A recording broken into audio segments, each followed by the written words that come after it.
Hey guys, what is up? Super K-Man Rocks here, and I am here for day number 3 of the World's 2023 Swiss stage. Very excited to get into this because it is our first day of the best of threes. We're kicking it off here on day number 3. We know our 4 teams that are 2-0 after the first 2 days of games, which means by the end of today's video, we're going to know the first 2 teams that have officially qualified for the quarterfinals, for the bracket stage of Worlds, for top 8. That's massive. That's such a huge accomplishment. Previously, obviously, in the older format, getting out of groups was a really big deal, and making sure that, you're able to do that so quickly, basically 3 days into Worlds for some of these teams is incredibly impressive and incredibly important, but only 2 of the 4 that we talk about today are going to be able to do it. Would love to know you guys' thoughts on the series that we're going to cover down in the comment section below. Who did you think was going to win? Did these series go to your expectations? Remember, it's best of 3s, not best of 5s, and so they're not going to be the longest of series, but certainly interesting ones. But again, of course, let me know what you guys thought down there below. If you find yourself enjoying the video at any point, whether it's in 5 minutes or whether it's in 30 minutes as we go over these games, I would really appreciate it if you left a like. We put a lot of time and effort not only into watching these games like you guys do, but to watching all of the games over the course of this year. We watched all 4 of the major regions as well as all of the playoffs in the minor regions for the entirety of the year. We've seen every single game that all 4 of these teams that we'll be talking about today have played professionally in 2023, and so I would really appreciate it if you did enjoy it at any point. Hit that like button, hit subscribe, but I don't want to pander to you too much at the beginning of today's video. Let's jump into it. If you are new here, what we're going to do in today's video is go game by game in each series, talking about the advantages and the disadvantages that each team was able to generate. I'll be giving a player of the game and a dud of the game for each individual game in the series, and at the end of the best of 3s, I'll give a player of the series to kind of tie everything into a nice, neat little bow. Of course, we already did preview the games that we're going to get into day 4, but we'll quickly touch on them at the end of the video today as well. But let's jump right into our first series, and this is the one that I think people were a little bit more, I guess we've seen it before, and so we kind of know what to expect between these 2 teams, but I think both of them have proven, not only at this tournament, but throughout the year, that they are some of the best teams in the world, probably 2 of the top 3 to 4 teams in the entire world right now. It's an LPL Summer Finals rematch between the number 1 seed from the LPL in JD Gaming and the number 3 seed from the LPL in LNG Esports. Not number 2 because of the way championship points work, but JDG and LNG facing off here. Of course, this is, like I said, a Summer Finals rematch in the LPL, with LNG upsetting BLG on their way to that finals appearance, and ever since then, it really has felt like they are the second best team in the LPL, which for some people makes them the second best team in the world at the current moment, and that's a pretty big deal. Scout has been unbelievable, not only over the course of this entire year, but at this tournament so far. In the two games that they've played in their first 2 days, he's been phenomenal in both. He's dominated lane phase, even in some matchups that aren't necessarily super advantageous, and he's been able to take over the game in the mid game. Now, granted, LNG's schedule up until this point has really not been all that hard. It's been Fnatic on day 1, it's been Cloud9 on day 2, 2 Western teams, and so they haven't exactly had to face some of the, upper tier competition at this tournament at this point. However, we know LNG is a legit elite level team. They beat BLG in a best of 5 just a month or so ago, and obviously they were really easily able to qualify for Worlds by beating Top Esports in the regional qualifiers in the LPL, and so we know this is an elite level team. Tarzan, Scout, Gala, as I've said multiple times on this channel, is one of the best trios in the entire world, regardless of team or region, and it's not like Zika and Hong as secondary pieces are weaknesses by any stretch of the imagination. And then, unfortunately, though, you're going up against JD Gaming on the other side, who almost certainly is the best team in the world at the current moment. They're the favorites to win Worlds. They've won everything up until this point, including the last time these 2 played against each other in the LPL Summer Finals. JDG was just better, although LNG certainly made the series close.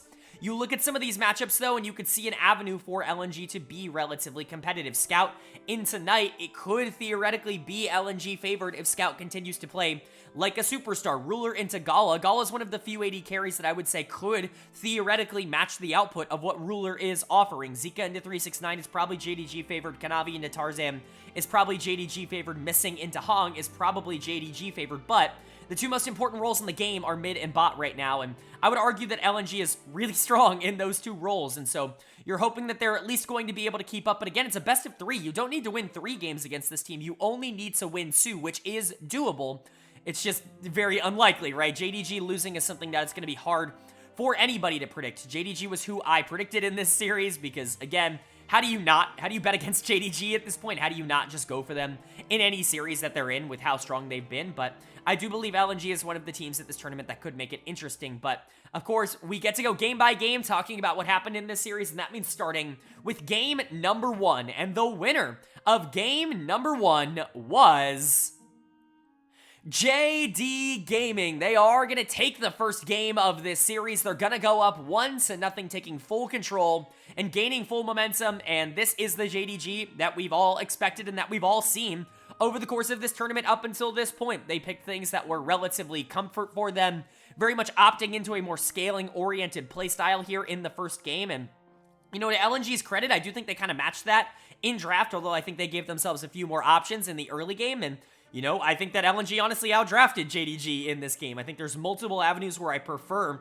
what LNG was able to do on red side, but the problem is it just doesn't matter because JDG is just better, and we kind of saw that some draft, I don't want to say faux pas committed by JDG, but a couple of losing lanes, I think, drafted, a couple of, you know, lanes that you're just kind of hoping and praying that your players can survive in, and luckily for JDG, they were able to do that. They looked really good in this game number 1. Quickly talking about why I think red side had a slightly better draft in this game. I think a lot of it comes down to, again, and I know I harp on this channel, and people are probably annoyed of me talking about it, but B1 Orianna, which I think, yes, is relatively consistent and can be fine in most circumstances. It's just not inspiring. Orianna's not this champion that is uncounterable in the mid lane. Orianna's not a champion that should be winning most lane matchups, and you can pick her on B1 and it's not really going to matter what the enemy team does. Orianna can be abused in the early game. She's a great scaler, and she's the best team fighter in the mid lane role at the current moment, but it's not like her early game is completely without fault, and LNG, to their credit, picked something that I think can take advantage of the Orianna in the Akali. I think this is a pretty Akali-favored matchup, specifically early. Not only is she going to be much better in the isolated 1v1 so long as Scout plays it relatively well, which we will get to, but obviously the 2v2 between Lee Sin and Akali and Vi and Orianna is super LNG favored in the early game. That's something that I think LNG could actively play through, and when you're looking at it from a, you know, from that perspective, I guess, and from a perspective of Scout and Tarzan have been really good over the course of this year establishing pressure in the early game, this was concerning after draft to me from JDG, but what I didn't consider was just that Knight is better. Like, that Knight is just straight up the better player. He's the best player in the world. I ranked him at number 1 in my top 20 players list going into Worlds, and these are the games that kind of prove that. He's going to get player of the game on the Orianna. Just some 5-head plays coming in on this champion, not only knowing exactly when he needs to trade and how he needs to trade on this champion in order to stay as strong as possible, but some late game fights where he's just constantly thinking 100 steps ahead. Do you know how many Oriannas, even at the pro level, forget that they can keep the ball on top of themselves, and when, you know, a diver like Lee Sin or Akali in this case dives on top of them, they can ult themselves and get that shockwave right on top of them to full combo? A lot of pros forget that they can do that. Knight did not forget that he could do that, was majorly influential, and obviously Ori, once you do get to the point about 20-25 minutes into the game where you're at 2 items, where you're, you know, rocking and rolling, like, Ori's just as strong as any other champion in the game at the moment. She is going to dominate those team fights. The concern with Ori is always the early laning phase, but Knight was good enough to be able to neutralize that. He's player of the game for sure from me. I think Kanavi also played really well. I think 369 is really the player I want to highlight, though, as the other player on JDG that really made some impressive plays. I know I'm not, like, the highest person in the world on 369. I didn't put him in my top 10. I think some people probably would question that decision, but I still like him a lot as a player, and specifically for this team as kind of the de facto peel weak side player. He just fulfills that role to absolute perfection. There were multiple team fights here where he, you know, kept people off of the Ori, kept people off of the Zeri, and I'm not going to say won them those fights because that would be taking away from some of the accomplishments of the other players, but certainly put them in a much better position in those fights than maybe you would expect. So Knight and 369, I think the standouts. I think Ruler's scoreline looks good. First of all, I don't love Zeri in the current meta. I think she's just a tad bit too slow in comparison to what some of the other champions are doing, specifically when you're picking it as a counter to Kai'Sa, who in my opinion is just better right now at the same times of the game that you would expect Zeri to be strong. And Ruler kind of exhibited that, I would say. He was probably the second best AD carry in this game, which we'll get to. Gala was really good on his signature pick.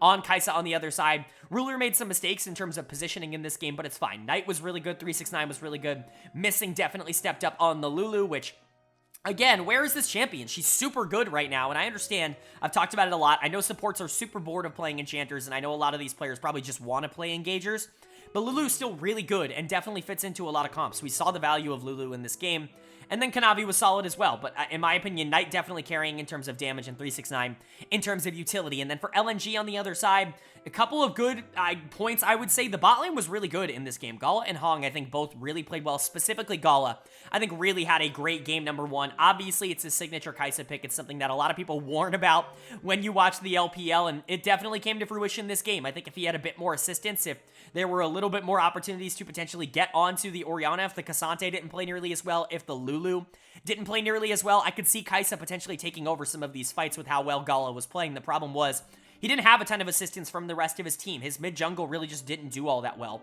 in this game. Done of the game is going to go to Scout for me. This was not a good game from Scout. This is one of the first ones in a while where it really just felt like he straight up lost. Like, he got a good matchup and just got outplayed, which is unfortunate, but it's Knight on the other side of this matchup. Everybody knows how highly I think of Knight. If there's one mid laner in the world that can genuinely outplay Scout, and I wouldn't be surprised, it's probably him. And so, even though Scout did get a really good matchup on a champion he's good on, sometimes you play Knight, and sometimes you just have to deal with that. It just wasn't a very good game from him. It didn't feel like he respected the Orianna's abilities all that much, and was taking some bad trades, especially in the mid game, that really put his team behind.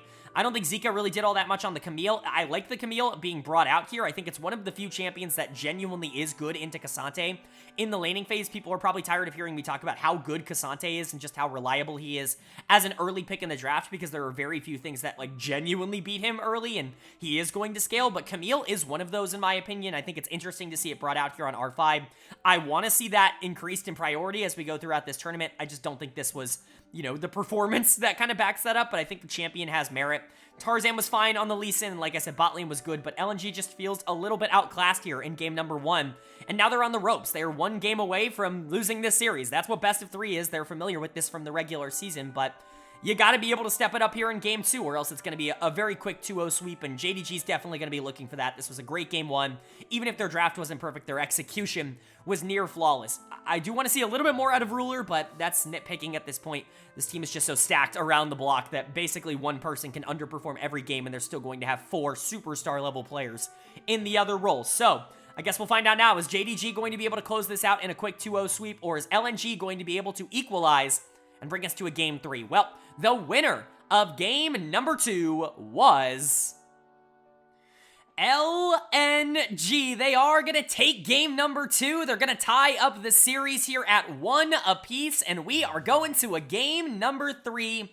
That's what I wanted to see out of these two teams. These two teams played each other incredibly close in the LPL finals. People forget that it went to 5 games. I think a lot of people just kind of assumed that JDG and BLG were the teams to beat because of MSI, but LNG absolutely has inserted themselves into that picture. They were 1 game away from being your LPL champions going into this event, and so you certainly can't take them lightly, and JDG knows that firsthand. They dropped this game number 2, and honestly, very similar story to game 1, just kind of flip it around. This is just LNG outplaying JDG. I do still like LNG's draft a little bit more. I think they've been the better drafting team over the first 2 games here, but I think it's more than that, just the execution on the ideas that they did draft that warrants a lot of the praise and a lot of the positivity, I think, surrounding this game from them.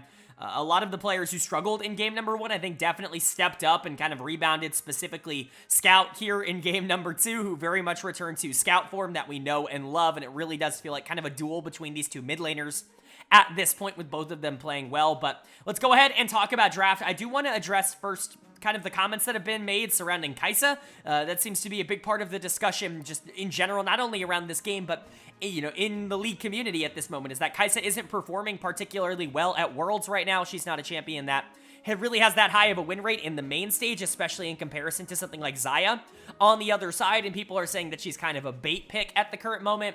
Personally, I disagree with that assessment.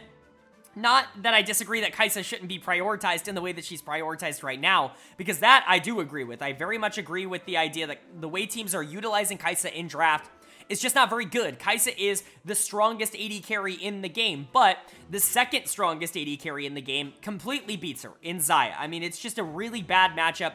There aren't a lot of ADC matchups that truly are, like, awful to play, but playing Kai'Sa into Xayah is just hard, especially because Xayah and Kai'Sa are the two S-tier AD carries right now, and so if Kai'Sa loses to Xayah, Xayah should be the highest prioritized AD carry, and that ends up being the case, but because teams have just kind of defaulted over the past, I don't know, 13 years towards finding two AD carries that they really like in the meta and just trading them in draft, you have these situations now where Kai'Sa's being picked on R3 when, you know, Xayah was picked on B1, and now the Kai'Sa can't really do anything in this game. She can't be super proactive, and I do think that is a poor use of Kai'Sa and a poor draft, in my opinion. There are other AD carries that do well into Xayah that are still relatively viable, and Kai'Sa's just not that pick. Now, if you listen to what I've been saying, basically, annoyingly, another one of my annoying takes over the past 2 days has been, you gotta ban Xayah if you're on red side. I think that it's a must ban if you're red.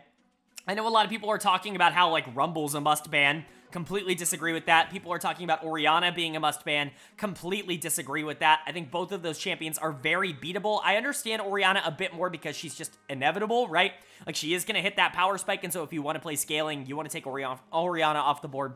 I get that, but you can play early game against Orianna and still be relatively strong, but to me, Xayah is a much higher priority ban than either of those two are, and they've basically been perma on red side, so very, very interesting how that ends up working out, but it ended up being a problem in this game again. We can talk about draft. Obviously, Xayah Rakan is just the strongest early game lane in bot lane right now, and Gala and Hong, I think, did a really good job, but more importantly, I think B5 Sylas is really strong in this game. I think that there are a lot of really good ultimates to steal. Not only that, but Sylas is one of the few champions that I think does really well into Jace in the early game, can actually shut down some of his early momentum pretty consistently, and I think Scout executed on that really well. He's going to get player of the game on that Sylas.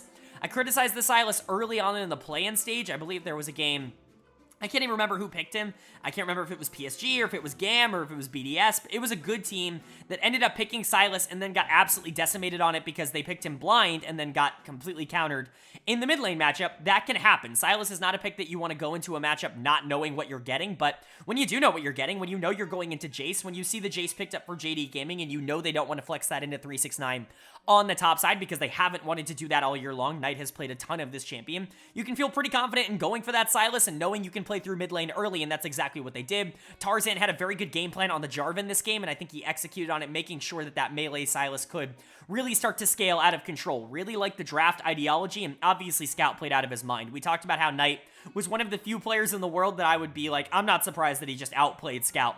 I'm also not surprised about the flip side of it. They're both elite level players. Knight is my #1 player at this tournament, but if there's any mid laner in the world that I'm not surprised outplayed Knight in one game, it's Scout, because he's been doing that kind of stuff all year to some of the best players in the world in the LPL, and so awesome bounce back, really, really fun duel kind of going on between these two mid laners at the moment between the first two games. Want to give a lot of credit to Zika. He definitely deserves a big shout out. I think in a lot of games, he would get player of the game for this Renekton performance. A champion that I'm almost entirely out on at this point is Renekton.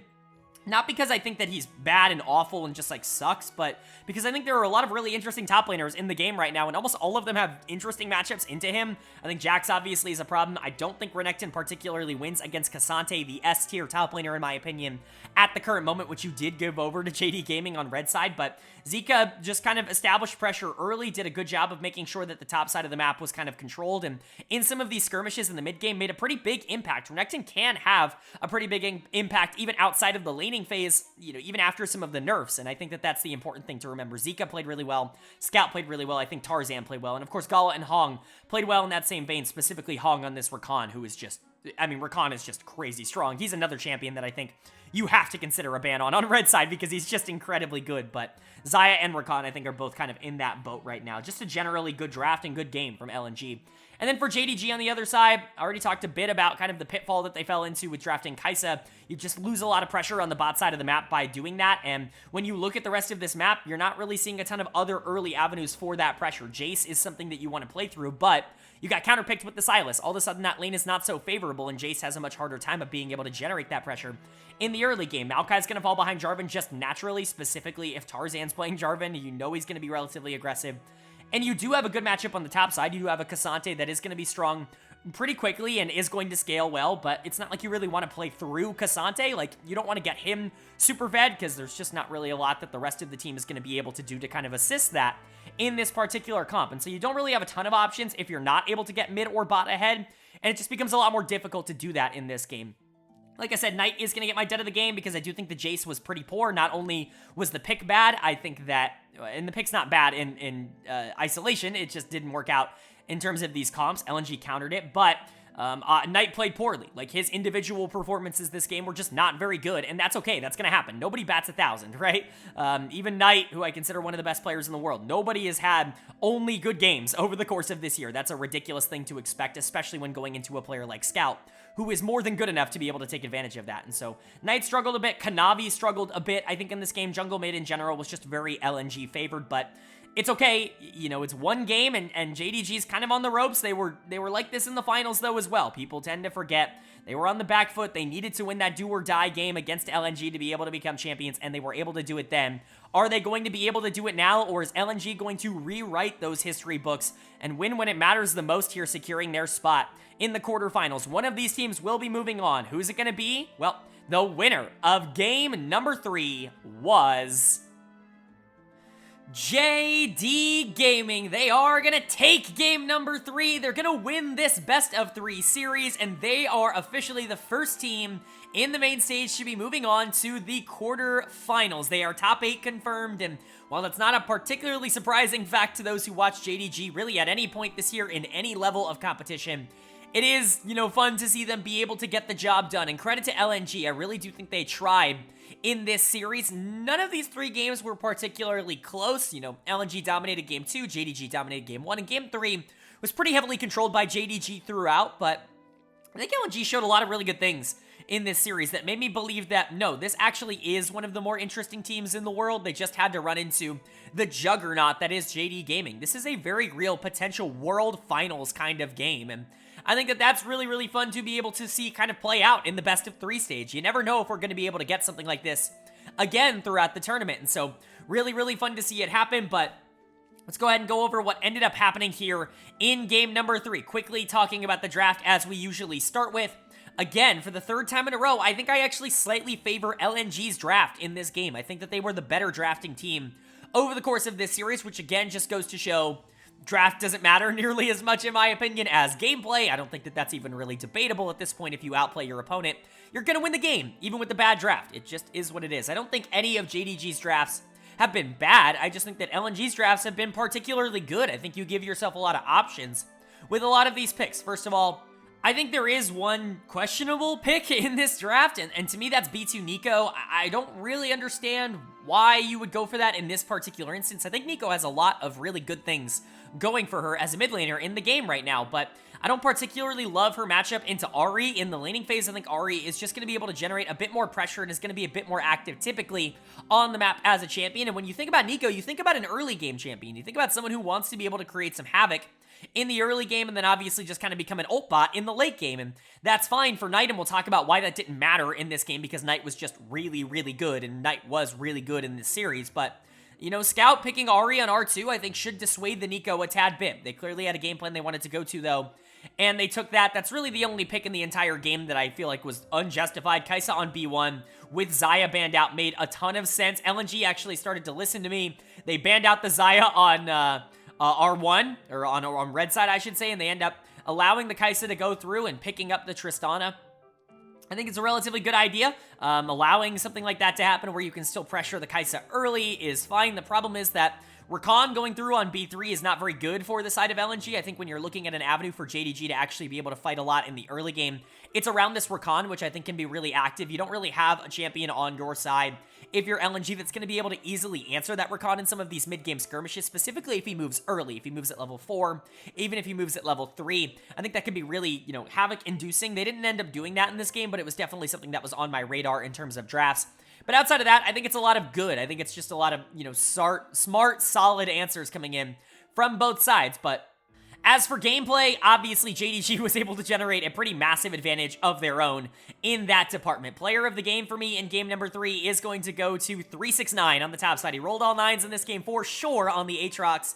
You know, Aatrox is an interesting champion. It was one that was incredibly strong last year when 369 was a little bit more of a focal point, a little bit more of a presence for this JD Gaming team in terms of resources. Aatrox was kind of the big pick that JDG wanted to put a lot of those resources into in 2022. Hasn't necessarily been that way. Obviously, you've got Kanavi, Knight, Ruler on this team, and so 369 often does play that weak side role, but we know he can carry games.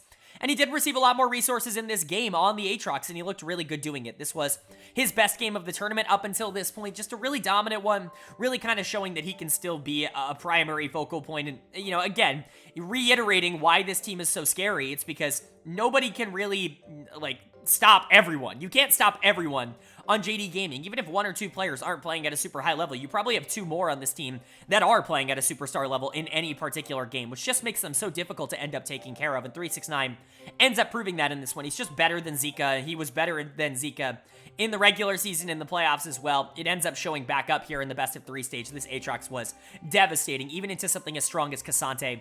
It really did feel like he had significantly more of an impact. But player of the series as a whole for me is going to go to Knight in the mid lane, who just continues to be phenomenal, right? He just continues to do everything that you want him to do as a mid laner. Nico, like I said, isn't the pick for me in this game. It's probably not one that I'm going for. You really don't have a great matchup, in my opinion, into Ahri. It's not miserable, but it's not great, and Nico does want to generate a lot of pressure early, does want to snowball a bit harder than maybe some of the other mid lane champions in the game right now, and you know, Knight did it anyways. Knight said, screw it, I don't care. I'm just going to snowball no matter what. I know Scout's a good player, and Scout did get his resources this game, but the Nico was significantly more useful. Always in the right place. Some phenomenal ultimates, some great setup, and just generally some fantastic team fighting coming out from Knight. If you're not one of the best mid laners in the world, you just simply don't have a game like this. And it was kind of important for Knight in 369 to dominate game number 3 as much as they did, because Ruler really underperformed a lot in this series. Gala was the better AD carry in all 3 games. I'm willing to say that. Ruler just didn't look good, really, in any situation. I think even when Gala was on the Kai'Sa, which everyone seems to complain about, the Kai'Sa almost won them that game. Not almost won them, but certainly kept them in that game for a long period of time. Ruler just wasn't able to keep up. I don't really know why. He had an off day. It's okay. It's going to happen every once in a while. I expect Ruler to be able to turn it around because it's Ruler. He's the one player on this team that is a world champion, and so you do believe that he's got the experience and the composure to be able to get back to that point, but worth noting, he was definitely the more concerning part of this team, I would say, in this game. Kanavi was solid, Missing was very good in this series, but it really was the solo laners that I think stepped up. Knight in particular over the course of the whole series, but 369 in particular in this game number 3, and it really causing them to move on with that 3-0 win. And then LNG on the other side, yeah, they tried so hard. They came so close. I think they had some really good ideas in this series. I think the Sylas in Game 2 is smart. I think the Ahri in Game 3 here is smart. Tristana for Gala is obviously something that he's played quite a bit of, not only here at Worlds, but he's wanted to mix up the champion pool a bit in the LPL as well. He's certainly the most, I guess, meta non-defining AD carry of the LPL over the course of 2023, at least of the major players. He plays the Ziggs, he plays the Tristana, wants to try to take things a little bit less traditionally, I guess you could say, in those matchups, and it very much worked. Gala was awesome in all 3 of these games. He almost won this game again. He won lane as Tristana, as he should. I guess I say maybe not as he should, because Rakan actually does make this lane a lot more tricky and a lot more difficult for the Tristana to end up playing out, but you know, Gala did a good job of being able to establish that pressure early and make sure the Kai'Sa doesn't get out of control. The problem is the rest of the map just lost. And that was kind of the problem for LNG. Dud of the game is going to go to Zika on the top side on this Cassante. Really strong champion. Pretty good matchup into Aatrox. Certainly something Cassante can win. And 369 was just infinitely better in this game. That ends up being a problem. Zika ended up accomplishing nothing, and the scaling just kind of got out of control to be in favor of JDG. It's unfortunate, but top side in general was just not great. Scout ends up going the non-damage build on Ahri, which I think is the right call this game. I mean, at least debatably, right? Because you've got a Tristana. I could see an idea for maybe like a more damage-oriented build if you feel like you really do need to do that, especially because Scout was the one receiving a lot of the gold. But again, Ahri does so much natural base damage that I can understand not feeling the need to go the damage build this game, even though everybody online is complaining. There's a reason that a lot of pros do this, and it's because Ahri can still one-shot your backliner if she does land her shit. It doesn't really matter what she builds. We've seen that multiple times throughout this World Championships already, and no one's commented on it because no one notices. It is what it is. People will find things to complain about. Hong wasn't very good on the Nautilus. I think Nautilus has really fallen in priority for me, especially with Alistair and Rakan looking so good at this tournament over the course of the first few days. I think Nautilus is very clearly like the third engager at the moment, and you can still play him, you can still be effective on him, but I think we saw why Rakan was more useful in this game, and then Tarzan, I don't think particularly did anything wrong, but wasn't creating a ton of action either. LNG tried their best. Gala in particular, I think, did play really well this series, but JDG is just too much to be outmatched. LNG still obviously has a ton of opportunities to make their way into the quarterfinals. This is their first loss of Worlds, and so you're not going to be sitting here worrying about it. You still have a bunch of best of threes to play to potentially play your way in, but JDG is going to be the team to qualify here today, and your LPL champions have regained that top spot once again. And then moving on to our second series here of day number 3, our second best of 3 that we are going to cover, and our second team that's going to qualify officially for the quarterfinals. It's a really fun matchup. We got a regional rivalry in the first one. This one is one I was very much looking forward to. It's the number 1 seed from the LCK in Gen.G taking on the number 1 seed from the LEC in G2 Esports. I can't believe we're getting this matchup so early on into the tournament. Very excited to see these two teams go head-to-head because all G2 has done up to this point is outperform my expectations for them. Leading into this tournament, I thought that they were going to be a team that was somewhere around the DK, Weibo Gaming kind of stratosphere where they're a good team that isn't just elite, right? Mostly because, like I've talked about previously, I thought the LEC was incredibly weak this year. I think seeds 2 through 10 in the LEC are just not very good, and while I do like G2 quite a bit, and they're clearly the best Western team, I was concerned with the fact that they've really only beaten bots over the course of this year. They really haven't faced a lot of really tough competition, but they've been able to handle everything that's been thrown at them at this tournament so far well. Now, neither of the 2 games that they've played have been, super decisive, I would say. They've made some major mistakes in both. And honestly, there were pretty large periods of time where they probably should have lost both games. In game number 1 against DK, they were in a commanding position until they basically threw the game away at a Baron flip and said, no, actually, we want you to win. And then DK threw harder, and so G2 ended up winning anyways. And then Weibo was in full control of that second game until they also just decided that they didn't want to win anymore, and G2 was able to come back and win that one. And so, yes, G2 is 2-0, but neither game has exactly been dominant, and, that's certainly worth noting, but G2's won both of those games, and that's really all that matters in the end. This is a good team that clearly can hang with some of these A or B tier teams in Worlds right now, but I don't see Gen.G as an A or a B tier team. I had them in my S tier, technically I guess in the same tier as JD Gaming, although JDG is much more like S plus tier than they are S tier, but Gen.G is a really, really good League of Legends team, in my opinion, the second best League of Legends team in the world at the current moment, and so I favored them in this series. I think people underestimate them because they see the LCK in a similar way to what I'm viewing the LEC, where the depth of talent just isn't there. I definitely did not see the LCK as that this year. It certainly wasn't nearly as strong down the line, specifically after, like, the 5th or 6th best team in the league, but those top 5 teams were all strong, and Gen.G was able to dispatch basically all of them throughout the year, even the ones that are at this tournament that are doing well at the current moment, or at least doing good enough at the moment. I think Gen.G is a genuinely strong team when you've got a lineup of players like Peanut and Chovy and Delight, how they've played over the course of this tournament, Doran, who's having the best year of his career, Pays, who's been a superstar breakout. They have to be favorites going into this series. I know I've doubted G2 twice, and those are the only 2 games that I've gotten wrong the entirety of the Swiss stage, but I do think that Gen.G should be able to take this series relatively cleanly. That's what I said in my predictions. But G2 hopefully should be able to, at the very least, make it interesting. But we're going to find out right now because we're going to kick it off with game number 1. And the winner of game number 1 was Gen.G. They are going to take the first game of the series. They're going to go up 1-0, and this was a good win for Gen.G. This draft is very fun. Their execution was very fun. I really liked the players that stepped up in particular.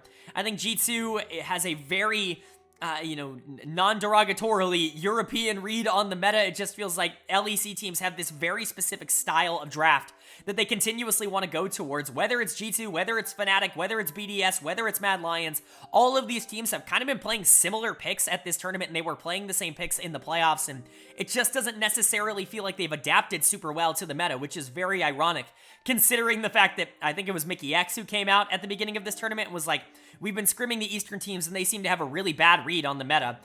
I don't know, man. I think G2, unfortunately, might be the team that doesn't necessarily have a great read on the meta, because this draft is just not very good. I think that there are multiple picks that I'm just super confused about, so let's go ahead and talk about it. I think Gen.G wins in basically every single lane, which is egregious. First of all, Gen.G does make a mistake in this draft phase. They clearly did some homework because they banned out the Draven, they banned out the Kalista. They know that those are the two AD carries that Hansama has succeeded the most on over the course of this year, which is totally fine. Hans doesn't like to play scalers, and I totally understand that you want to take him off of that, maybe push him onto something that either is weaker in terms of that role or is maybe a little bit more against his playstyle. He's a lane-oriented AD carry. He has been since back in the Misfits days, specifically on Rogue. That was kind of what he was known for, was his really good laning phases and being able to survive even a ridiculous amount of pressure. And so I get Gen.G wanting to take away some of the AD carries that can kind of facilitate that playstyle. However, it didn't feel like they prepped at all for the Lissandra support, because G2 picks up Lissandra support on B3, and immediately after, Chovy's like, okay, I'm locking in the Sylas. I guess this is going to be a really good matchup for me. I can't believe they blinded Lissandra. And it's like, no, Mickey plays the Lissandra. Caps does not play the Lissandra. Maybe Caps plays it, like I'm sure he does, but go look at the playoffs. Mickey played Lissandra like 5 times in the playoffs in the LEC, in the season finals in the LEC. You have to be ready for this pick in the support position, and blind picking Sylas in this game is just not ideal, except they completely get away with it because Caps picks Tristana. And I don't get this at all. Like, I like Tristana a lot. I think she's really strong in the meta. I think as a mid laner, she's incredibly under-prioritized in the current meta. But Sylas does super well into Tristana. I don't get this at all. Caps did some interesting things in the early game. I'm certainly not going to take that away from him, but I think he put himself in such a hole with B5 Tristana in the mid lane in this game. And then you look at the top side, I talk about Jax probably being the single best matchup into Renekton in terms of the current meta right now. Doran got that. Lee Sin's going to have a lot more pressure in the early game, specifically because Peanut's really good at being able to organize that. That's in favor of Gen.G. And, oh, by the way, on red side, you gave over Xayah Rakan on R1, R2, the best bot lane in the game right now. I don't get it, man. It just felt like Gen.G got basically everything that they wanted and got so much pressure out of their draft. I think this is a really bad draft from G2, and I think it very much hurt them. Obviously, people are going to complain about the Ezreal on B2, and I understand. LEC teams seem to be just completely infatuated by this pick, and they want to continuously go towards it, even without it really having any results domestically or internationally, and it continued to be a problem here, but it was more than just the Ezreal that I think was a problem in this game. I think the Tristana on B5 was, in my opinion, more egregious, because you knew you were going into Sylas, and it's not a good matchup, so I guess we'll talk about the gameplay now. Gen.G looked awesome in this game. Some of the scorelines are a little bit misleading, like Chovy's 8-1-8 isn't quite super indicative of how he played. He was fine this game, but really when we're talking about the standouts, it was 3 players on Gen.G for me. It was Doran, it was Delight, and it was Peanut, who I think all played really well for this team. Doran's going to get player of the game because of those late game team fights where he really just started to completely take over. Obviously, Chovy almost getting a pentakill in this game. Most of that fight was off of Doran. Not most of it, that's not fair to say, but there were a lot of fights in this game that were off of Doran and him playing incredibly well. Oh, if only there were an analyst that all year long in the LCK had been hyping up Doran and talking about how this team had been feeling more and more comfortable playing towards him on the top side and giving him more resources and letting him kind of be the big carry. Oh, if only there were an analyst that was saying that. Jokes aside, I'm glad to see that my analysis of Doran has ended up coming true at this tournament so far. I saw a lot of people really downplaying his accomplishments over the course of the LCK this year, talking about how he was just playing against bad top laners, which is not true, and how Peanut and Chovy and Paze and Delight just make his job easier, which is true, but you know, they put a lot of resources and a lot of faith and trust into Doran, and he almost always pays it back out. He's an elite level top laner, and I'm glad everyone's getting to see that on an international level now. Awesome Jax game coming in from him. Delight continues to be this team's best player at the tournament, which was certainly not on my bingo card, but it's really exciting to see. He's kind of breaking out as a superstar here at Worlds, and I think that that's exactly kind of the narrative that we were hoping to see from Delight. Even as somebody who's been lower on him over the course of this year, it's nice to see him perform up to what is essentially the best version of his potential. Paze has been good. Peanut was awesome on the Lee Sin in this game, very underratedly great. And Chovy was fine. Like, he was solid. He certainly wasn't awful. I just think that he wasn't, 8-1-8 levels of awesome, right? The Sylas was just a really good matchup. But for G2 on the other side, again, you put yourself in such a hole with this draft that you needed to be able to outplay it, and while there were some interesting plays, like, By the time you hit the mid game, there really just wasn't a lot that you could actually do in this game. You get outscaled by the enemy team here, and you basically have 3 losing lanes. That's really not a great avenue to be able to put yourself in a nice position. They lose one major fight in the mid game, and all of a sudden the game just completely collapses around them. The Lissandra ends up being entirely useless. I get it as a counterpick to Rakan. The idea behind it definitely makes sense, but if you're not ahead, it's useless because Lissandra's just not going to be able to do anything else, and Delight's just better than Mickey, or at least he has been at this tournament. As much as I like Mickey, Delight has been sensational, and that ended up coming into fruition in this game. Hans was basically useless. He's going to get my dead of the game on the Ezreal. I think he basically did negative damage this game. Ezreal's just a miserable pick, specifically into something like Xayah that can be so proactive in a lot of areas of the game. Cabs ended up dying about a bajillion times by the time he started getting camped in the mid game. Broken Blade got outplayed. Yike got outplayed in this one. G2 just didn't feel like they were on the same level as Gen.G, either in prep, in mental, or in gameplay. It just felt like a mismatch here in game number 1. But it is just game number 1. That's what I want to stress. It's the first game of the series. You can always bounce back. We've seen teams get decimated in game 1 only to come back and win 2-1. In the end, many times throughout the year, both in the LCK and the LPL, 2 regions that run on best of 3s, but you're going to have to do it here in game number 2 because you don't have any more lifelines. You got to be able to win this, or you're going to be moving down to that 2-1 part of the bracket, and Gen.G will be moving on. So, is Gen.G going to be able to close out this series in a clean sweep, or is G2 going to be able to tie it up? Well, the winner of game number 2 was Gen.G. They are going to take game number 2. They're going to clean sweep G2, and they are going to be our second team that is now moving on to the quarterfinals. Congratulations to Gen.G. They have absolutely earned it, and they have proven what I think I was very passionate about and what a lot of other people I think maybe weren't quite as sure of, and that's that they're genuinely a great team. I heard a ton of these conversations about how it's Gen.G. Yeah, they looked good, but of course they're going to underperform at Worlds. Of course they're going to choke it away. I don't get it. I don't get it. Maybe I'm just missing something, but Gen.G as an org really has not, historically been super choky. Last year they made the semifinals and only lost to the team that won Worlds in DRX, and that's fine, and this team is basically unchanged from that. Really, the only time I can remember this org and this team, super underperforming was 2018 when they were the defending world champions and couldn't get out of groups, but I mean, this is an org that won Worlds in 2017. Obviously a different org, but, kind of the same lineage of the org that won Worlds in 2017, and so, I don't know, I still feel pretty freaking good about Gen.G and about their, chances at getting further in this tournament. I think a lot of these players have a lot of narratives that they are willing to quell. And they looked awesome in this series. They looked great in this 2-0. They were so clearly better than G2. As much as I like G2, and I do believe that they're a good team, borderline top 5 team at this tournament, Gen.G's just a little bit out of reach for them. And I think that was very clear here. G2 really wanting to go for the style that they wanted to go for at this tournament, which is clearly prioritizing early game, not worrying about scaling, wanting to make sure that they get out to a hot start and playing through their bot lane quick and fast. The problem is that when you do that into a team that's better than you, they're just going to be able to shut down a lot of that pressure. They're going to be able to create pressure of their own in the mid game, and then once you get to the late game where the enemy team not only has more tempo, but also has better scaling, you're just kind of doomed, which is a problem that Western teams run into a lot. It really does feel like Western teams, specifically at Worlds over the past 3 years or so, have very much been like, well, we pick early game comp and we win early.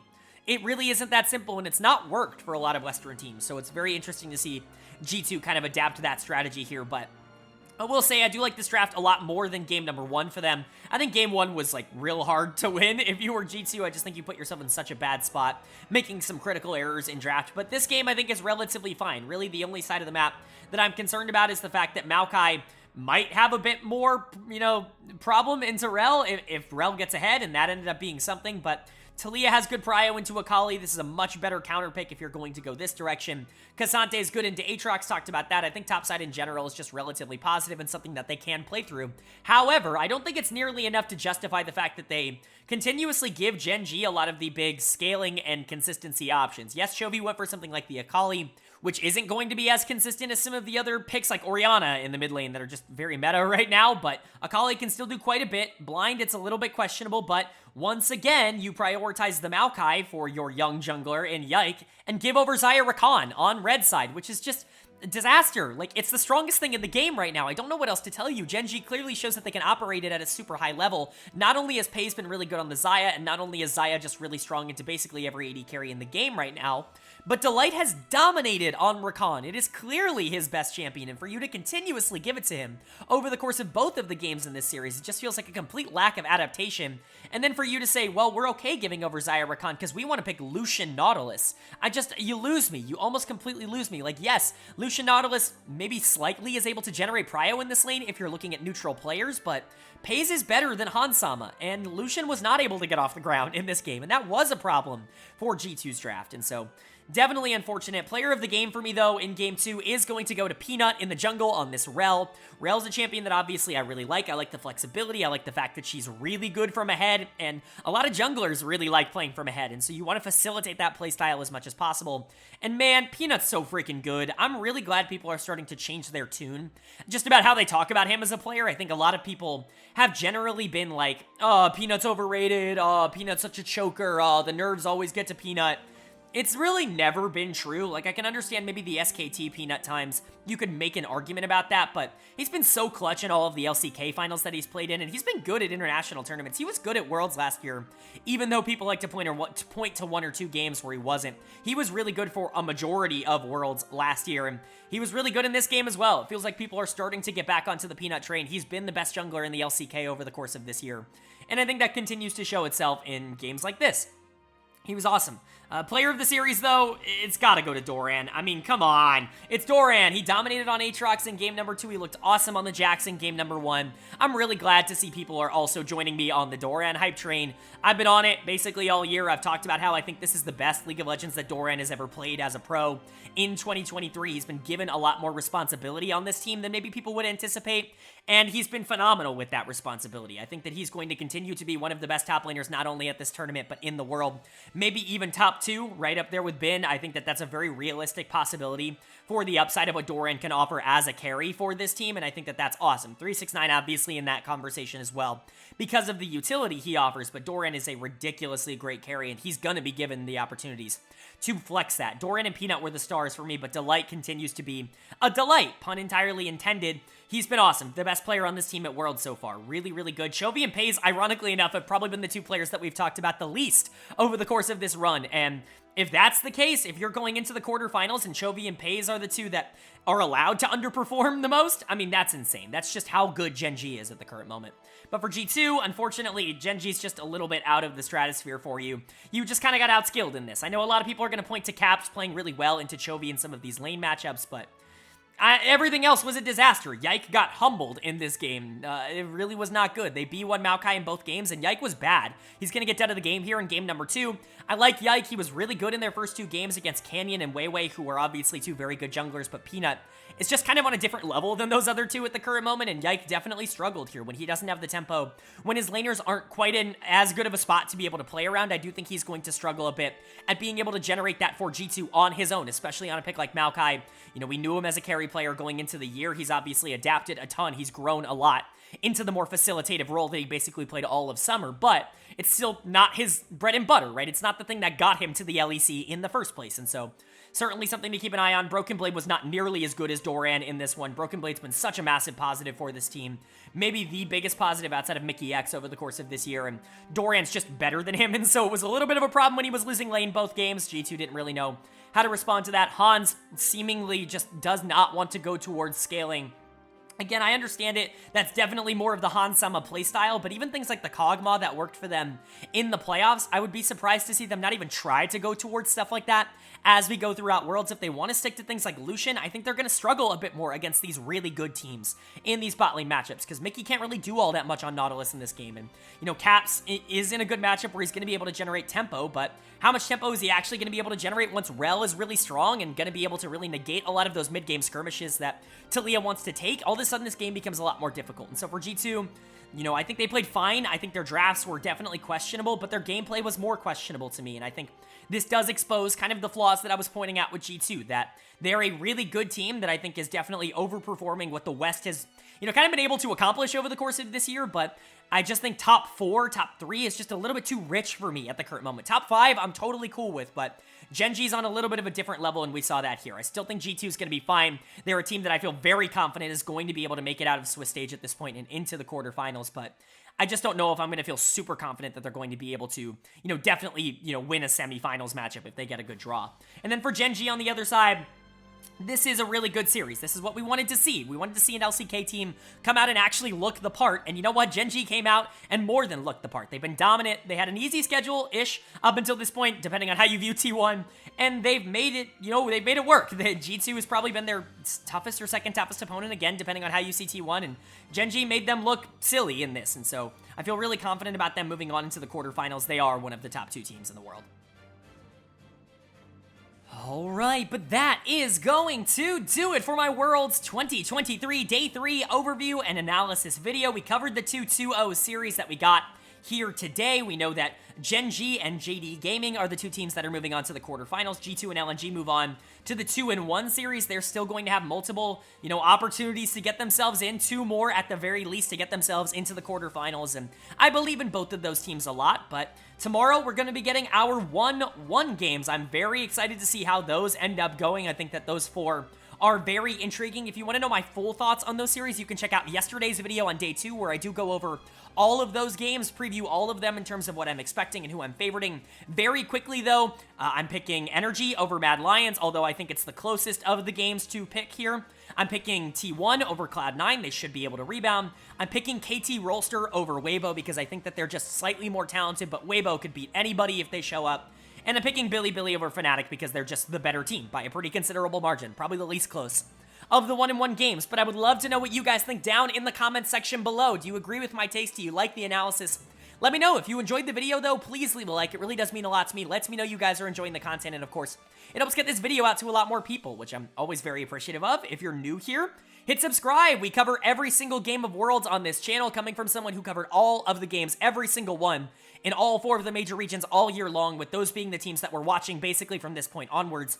Having that kind of analysis, having that kind of, breadth of knowledge, I think is very, very influential. And if you enjoyed the content that I put out and you think I know what I'm talking about, hit subscribe so you can be prepared when we post all of the videos for the rest of Worlds here. Swiss stage, bracket stage, and even after that, off-season stuff, which I'm very excited about. But with all that being said, I hope you all are having a great day. Hope you continue to have a great day. And I will see you all